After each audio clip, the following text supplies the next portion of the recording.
Hello guys, I'm gonna work a video now that one student asked me to do because it's part of the homework, and actually I never cover in class these specific type of situations, but I explain how to do it. So this is the problem that I'm gonna be solving today for you.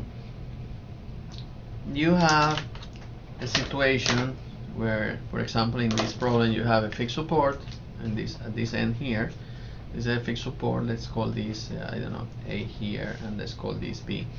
You have a fixed support at B, and this is a cantilever beam, and then you have on the top a triangular distributed load of 4 kip per foot, and this pointing downwards, acting downwards, and you have a rectangular load acting up, the distance here of 2 kip per foot, and the distance is 15 feet. So the procedure for solving this problem is exactly the same procedure that we explained before. And in this problem, I want you to calculate the shear and moment diagrams.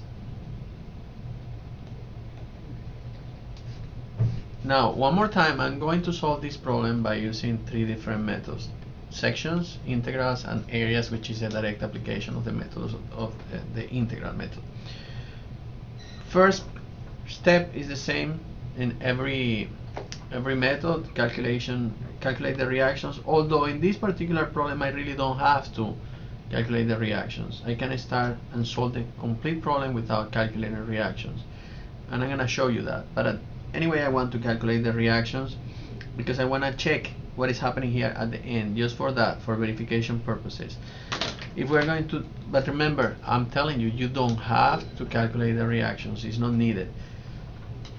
Only for the sake of calculating reactions, remember, this is going to be converted in a equivalent concentrated load. This one here is going to be the area of the triangle, and the area of the triangle is 4 times 15 divided by 2, which is 30 kip. And this one here is 15 times 2, which is also 30 kip. The location starting from this point is going to be half of the base for this one, because it's a rectangular distributed force, meaning this distance is 7.5 foot. And for this one, this is the right angle, and this is a triangular distributed force, so it's going to be 1/3 of the base, and the base is 15. So the distance, the location from this end to here, from here to here, is 1/3 of the base, which is 15. That means this is 5. That's the location, 5 feet of the load from this end. So now we do summation of moments, whatever. This is a fixed support. If it's a fixed support, I'm going to place a moment, and I'm going to call this MB. I'm going to put a reaction BY and a reaction BX. I'm not even going to copy the reaction BX, although I'm going to copy BX. But this is going to be 0, because when you do summation of forces in X equals 0, that's the first value that you get. The only thing in X is BX. There's nothing else acting in X, so BX has to be 0. Now we do summation of forces in Y equals 0 also, and then you have this force, which is 4 times 15 divided by 2, this force, negative 30, and then you have this force acting upwards, which is 15 times 2, positive 30, plus By equals 0. That means that By is also 0. And if you do summation of moments with respect to the point B, for example, and I'm assuming this direction counterclockwise as positive equals 0, then you will have this force acting in this way. Remember, if you put a pin here, or you fix this, you put like a pin there that is able to rotate, that's moment, right? And you apply this force going up like that. Well, it's going to be in this direction, which is negative according to this convention, so it's going to be 30. Remember, this 30 comes from 15 times 2, the value of this load, multiplied by this distance. Remember that distance is half of the base, 7.5, and acting in this way is negative. And now I have this other force acting in this way, right hand rule, positive 30 times that distance, and that distance is 5. And then I have this moment minus mb equals 0. And from here you can solve for mb. And mb then is going to be equals to 30 times 7.5 minus 30 times 5 equals 75. Remember, 75 is going to be here, but this moment I pass it to the other side, so it's 75 positive. 75 keep foot. I didn't need to do that at this step, but I wanted to do it. Now we have the reactions. Now let's start solving the same problem now by the three methods. And the first method that we are gonna use is the method of the sections. I'm gonna use in the same paper. I'm gonna work here. Method of sections. Method of the section. So if it's a section, I'm going to do a section, let's say here, and I'm going to reproduce whatever I find there. This is my section in this part.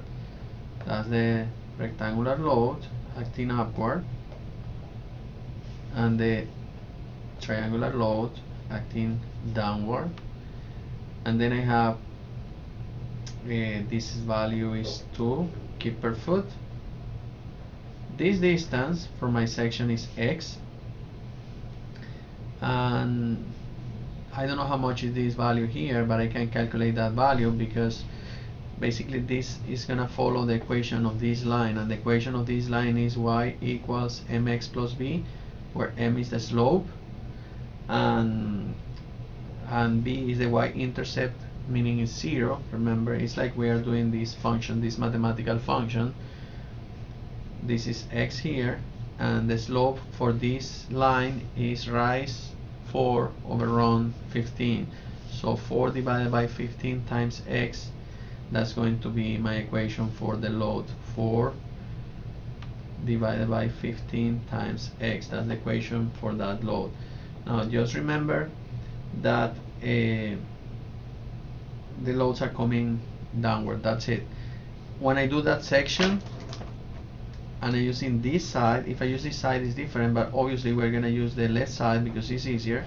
We're going to have a shear force there and a moment, internal moment at that point. Now our objective is just calculating those values. Well, how do I calculate those values? Remember, this produces a concentrated force over there, and the concentrated force is going to be 2 times x, and I'm going to need the distance from here, and if this is x, this distance is x divided by 2. Now for the triangular load, which is acting here, the value is going to be the area of that also. What is the value of that? The value of that load, 4 divided by 15 is the height, 4 divided by 15 x, and x is the base. So the value for that load is going to be 4 divided by 15 times x, that's the height of the triangle, multiplied by the base, which is x, and divided by 2. Remember, area is b times, in this case, h times b divided by 2. But base times height divided by 2. That's the area of the triangle. So the height is this, the base is that, and divided by 2. So 415x squared, this 4 and this 2 cancel out, and then I get x squared divided by 2x squared divided by 30, or x squared divided by 7.5, which is the same thing. That's the value of that force over there, x squared divided by 7.5. Once you have that value for that force, then we do summation of forces in y equals 0. Remember, we are using the method for the sections here, method of the sections. So summation of forces in y equals 0. I have this force going up, which is 2x, and I have this force coming down, which is negative x squared divided by 7.5, and then I have this minus v equals 0, and I can solve for v and say that v is equal, passing this to the other side, to negative x squared divided by 7.5 plus 2x. That's my value for the shear. I can do the evaluation here between 0 and 15, and I can say that V when x equals 0 is, this is 0 and this is 0, so it's going to be 0. For x equals 15, V when x equals 15 is going to be negative 15 squared divided by 7.5 plus 2 times 15, which gives us V of 15 equals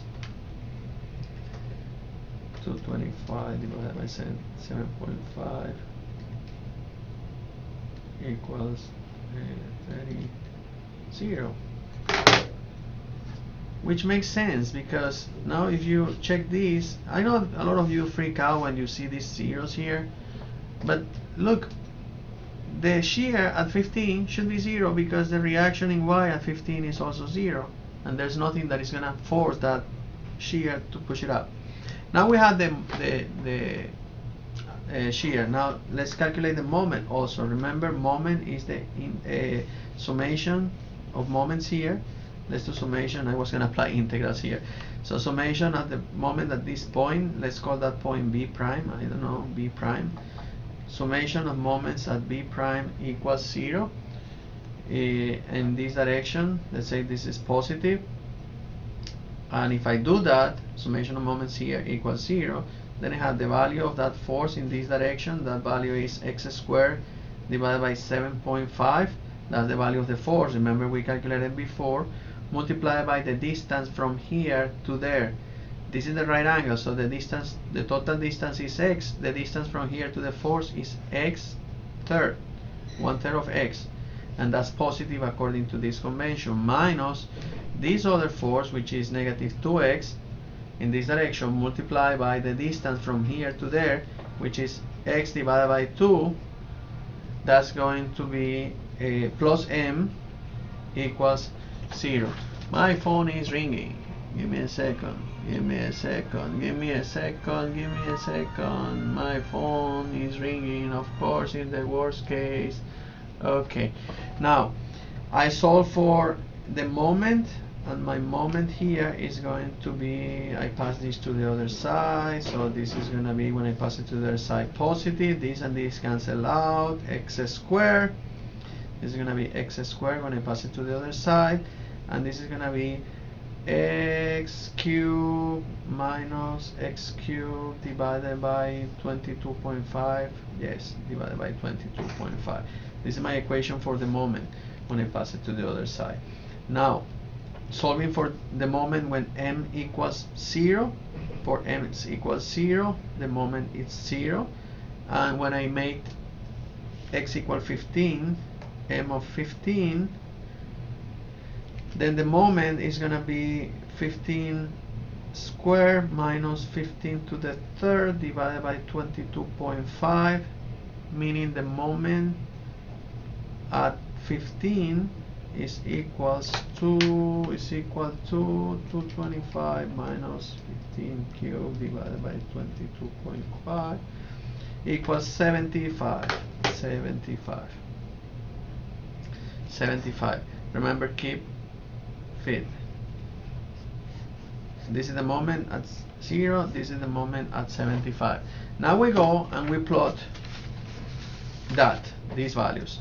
We're going to plot those values in my shear moment diagram. Remember how to do this? I explained you how to do this before. You have to find I call them the points of interest. The real name is discontinuities. So what you do is that you draw a line at the beginning, vertical line, and a vertical line at the end also.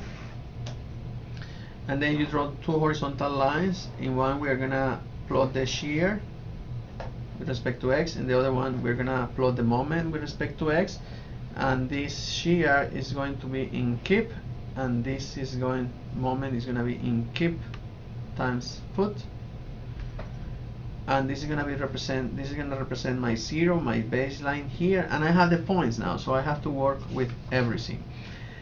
Now if you see the shear, this is the equation of the shear, which is a parabola, and you're gonna say, oh yeah, this parabola here is a frowny face because this is negative coefficient, blah blah blah blah blah blah. Yes, I know that, and you know that also.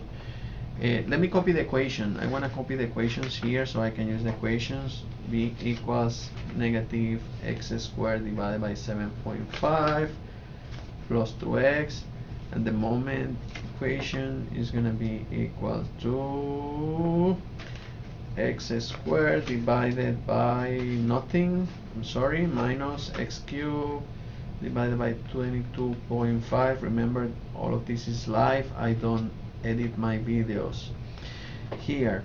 Now for the shear, we got the shear at 0 is 0. It's a very boring shear. At 0 and at 15, both of them are 0. And for my moment at 0 is 0, and my moment at 15 is 75, positive 75. Keep fit. Those are the values that we got from the previous page. Now I have those values there. We have to plot that. Well, obviously I start from 0. Then I see the equation, and this is a frowny face. But if you do something, a little trick, tiny trick, which I know you know, I'm just clarifying that, because this is the way that I like to see things. So I'm gonna get this equation, I'm gonna get this shape here, and I'm gonna copy again whatever I have there just for showing it to you. And I know this value here is 4, and I have here at the bottom this one, and this value is 2. Well, what I'm gonna do is I'm gonna get both equations and I'm gonna add them up, but instead of taking the equations of the loads itself, I'm just gonna add point by point, and because this is linear, the resultant is still gonna be a linear function. So if I add these 2 points from the top chart, from the top graphic, from the top load, the value of the triangular load at the beginning is 0, and the value of the rectangular load is 2 pointing up. So guess what? The value here is going to be 2 pointing up. Now at the other end, the value of the triangular load is negative 4 because it's 4 pointing downwards, and here is 2 pointing upwards. So negative 4 plus 2 is going to be negative 2. This value here is going to be negative 2. And this is going to be a linear function because this is linear and this is constant. So once you have these 2 here and this negative 2 here, you know that the actual load, the combination of this load plus this load, is actually this equation. And once I know that, and I see this is 2 and this is 2, I know that the 0 is going to be at the center, 7.5 and 7.5. Even if you don't know it, you can calculate it, but it's obvious. If this is positive 2, this is negative 2, the 0 crossing is going to be at the center. So now you have 7.5, 7.5, and this is the load. Now I can use this instead of using this or that complicated summation of the graphics, so taking the second derivative and checking what is the inflection points, etc, etc, etc. So instead of doing that, what I'm going to do is I'm going to use this, and I'm going to use the circle that I showed you before. This circle means the shape of the graphics. And if you want, like, you remember PEMDAS, please excuse my dear Aunt Sally, then you can have a mnemonic for this also, and you can say, please don't neglect infants, neglect dumb people instead. And in that way you remember what to write in the circle. Please don't neglect infants, neglect dumb people instead. I remember when I learned this in Spanish, we used to use this circle here, and this actually what it means is positive decreasing, negative increasing, negative decreasing, and positive increasing. So here in Spanish you say positivo creciente, negativo positivo decreciente, I'm sorry. Negative increasing means negative creciente, negativo decreciente, and positivo creciente. PD, NC, ND, PC, and Spanish for the Hispanic viewers. you can say por donde no conozco no debo pasar corriendo, and then you remember the shape, the circle. But here, remember, positive decreasing, negative increasing, negative decreasing, positive increasing, and the mnemonic in English is please don't neglect infants, neglect dumb people. Instead, you can come up with your own, and please let me know if you know something better than that, because I haven't been able to find any. This was a student, by the way, that suggested that mnemonic. So now, values. Shear begins in 0, ends in 0. Okay, what is that? A line like that? No, because I know the shape is like that in reality. So because the shape is like that in reality, what I'm gonna do is that I'm going to give me a second, please.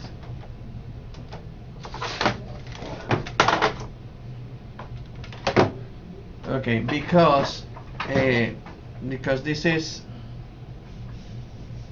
the shape of the chart that I have, the graphic that I have. I know this chart is positive because it's going up like this, and it's decreasing because the shape of the triangle is decreasing as I approach from left to right. So this is positive, and it's positive decreasing. Positive decreasing is supposed to be like that, and I know that when the load intersects in 0, the shear is going to be maximum, because if you remember now the method of the integrals, the derivative of the shear is the load. So when you make the derivative 0, it's basically making the load 0, and this is the point where the load is 0. So exactly where the point is 0, the load is 0 there. Up to that point, we're going to have a maximum or a minimum. In this case, it's a maximum. Positive decreasing is like that. This is positive decreasing, meaning my shape of the shear is going to be like that.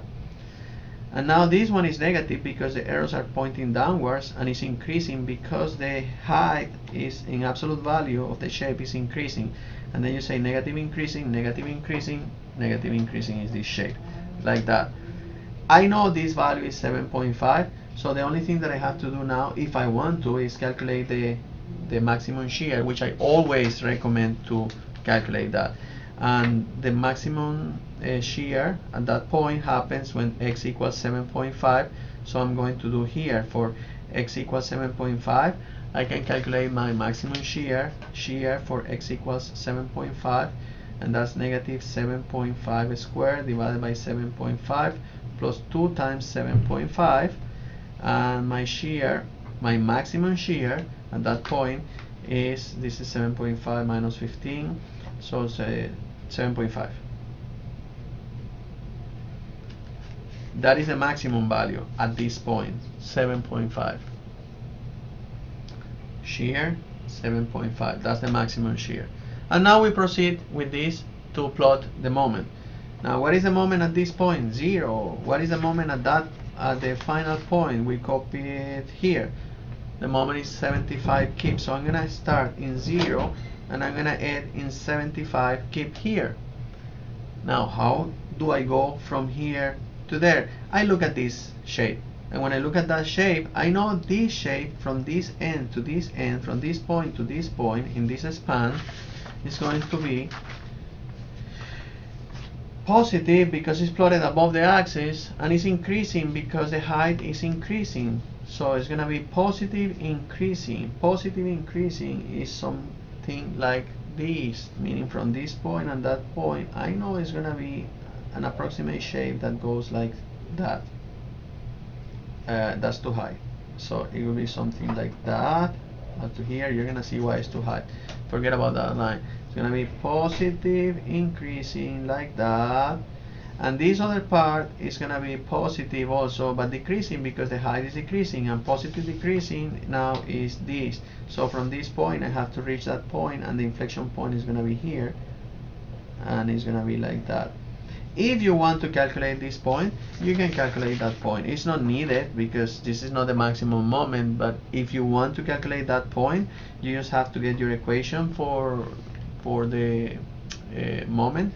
Where is the equation for the moment? This equation for the moment here, and then you substitute 7.5, and 7.5 over there is going to be moment at 7.5 is 7.5 squared minus 7.5 to the third divided by 22.5, and that is 7.5 squared minus 7.5 to the third divided by 22.5 equals 37.5 at that point. Moment 7.5 equals 37.5 cubic foot. This value here is 37.5 in cubic feet. So basically this is the way you approach this problem by using the method of the sections. Now I thought about doing it completely in one video, but I'm gonna record another video because the phone is ringing constantly and I have to see and I have to take what phone call was that. So I'm just gonna take the phone call, I'm gonna stop the video here, and I'm gonna record a new video with the same problem, like a continuation, and I'm gonna do it by the method of the integrals and by the method of the area. See you in the next video. Please watch part number 2. See you later.